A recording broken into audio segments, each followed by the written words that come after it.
I'm often struck by friends who note how much harder it can be to feel Easter than to experience Lent. Somehow the reflection on sin and suffering comes more easily to many than experiencing joy and redemption. However, in this we are not alone. The disciples, too, have difficulty at first absorbing the ness of resurrection joy. In many resurrection scenes, we find Jesus offering reconciliation. In John's Gospel, Jesus goes to the disciples who have locked themselves into the upper room. The disciples are fearful. John chapter 20 verse 19. Later, Jesus speaks to Thomas and to Peter, who each have their own kinds of difficulties with the resurrection. Thomas doubts and Peter is in need of knowing Jesus' love for him after his betrayals. Peter may have wondered, why was I so afraid? Why did I go back on my promise to stand by Jesus?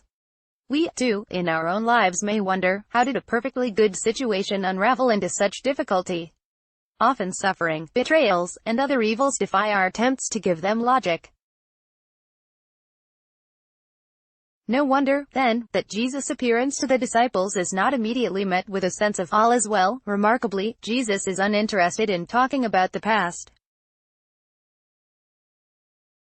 Instead, he is focused on offering healing, peace, and love in the present, with an eye to the future.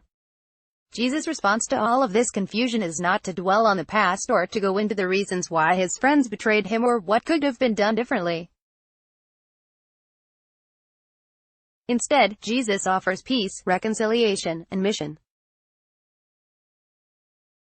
To the disciples in the upper room, he offers peace and then asks them to pass on that peace in forgiving other sins. John chapter 20 verses 21 to 23. He breathes on them, an intimate way to share the Spirit. To Thomas, he offers the closeness of touch and a chance to believe again and then recommends having faith in the absence of sight. John chapter 20 verses 27 to 29. In my favorite scene, Jesus eats breakfast on the beach with 7 of the disciples and then asks Peter 3 times whether he loves him. Jesus gives him a chance to speak for love, in place of the 3 denials he had spoken earlier. Do you love me? And, Lord, you know that I love you, are like a choral refrain. And Jesus follows each refrain with mission: feed my lambs, tend my flock, and follow me. In all 3 cases, Jesus offers peace and reconciliation in an intimate and personal way and then asks the disciples to pass on the very gifts that they have been given: forgiveness, belief, and selfless love. He does it all slowly and in an easy and unhurried way, for example, walking with the disciples on the way to Emmaus before revealing himself, or eating breakfast on the beach before talking to Peter.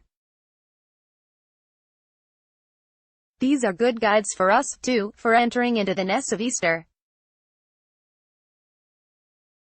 We can reflect on the love of God, who does not ask why but instead forgives, heals, invites, and loves. And then we can practice forgiveness, faith, and selfless love in our actions and pass those on. We can give ourselves time to see God in the resurrection and give ourselves the same gifts of patience and simplicity that Jesus offers his friends. In this way, we live our way into Easter joy.